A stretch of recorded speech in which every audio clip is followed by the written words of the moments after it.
Okay, so this is just going to be a quick tutorial on my setup for DV2 Skip. This is basically a slightly modified version of Zach's setup, which is a modified version of EJP's setup, which is based off of what Senor did. It's kind of convoluted, but basically here's what I do. I line up R2 in about the same place, although I do have his foot off slightly to the right. Honestly, I don't really think the left-right positioning matters too much for R2. It seems to also work pretty well if his foot is like lined up in the corner. Personally, I just prefer to have his foot slightly off the edge. I find that to be a little bit more consistent, but that might just be placebo. But yeah, this is about where I have R2. The most important thing is how far forwards or back he is. You just want him kind of perfectly in line with that corner.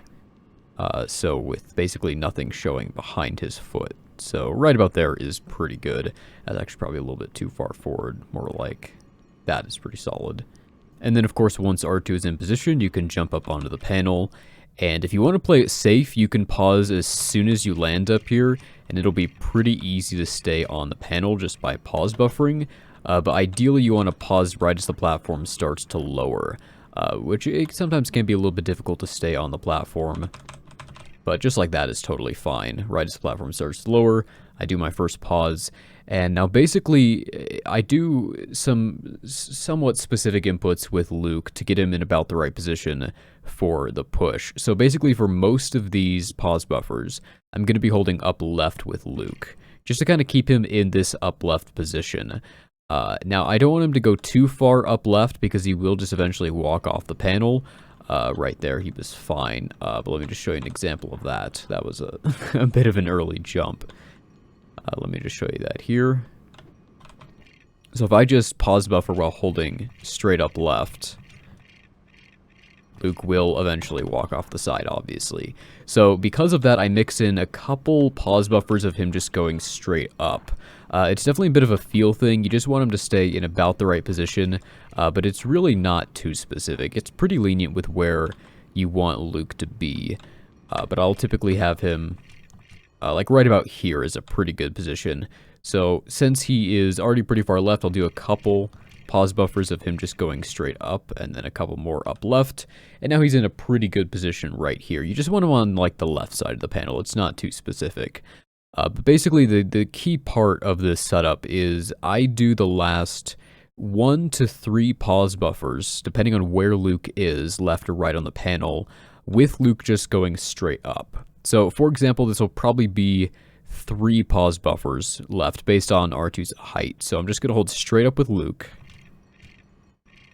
Okay, so for all 3 of those pause buffers, I was just holding straight up with Luke, and now R2's head is in a perfect position. It's basically in line with the top edge of that platform. And now, because I did those last couple pause buffers, with Luke just moving straight up, he's now in a perfect position to get clipped out of bounds when I push forward. So I'm just going to hold forward with both players and unpause, and Luke will get clipped out here. And there you go. It is really, really consistent. Obviously not 100% consistent. It's still definitely a work in progress, but I found this to be the best setup for me personally. So let me just show you that again. Going to line up R2. Right there is pretty good, and you can line them up on the first cycle and get the first cycle. It's just a little bit tricky sometimes. So here we're pretty far right.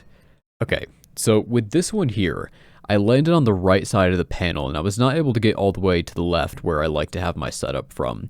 But here Luke is in a pretty good position, so I think with right here I can just hold forward and get it, but I'm going to do one more very quick pause buffer with Luke just moving straight up. Okay, now this is going to be a little bit sketchy because R2 is pretty low, but this still should work because Luke's in a really good position right here. So let's try this.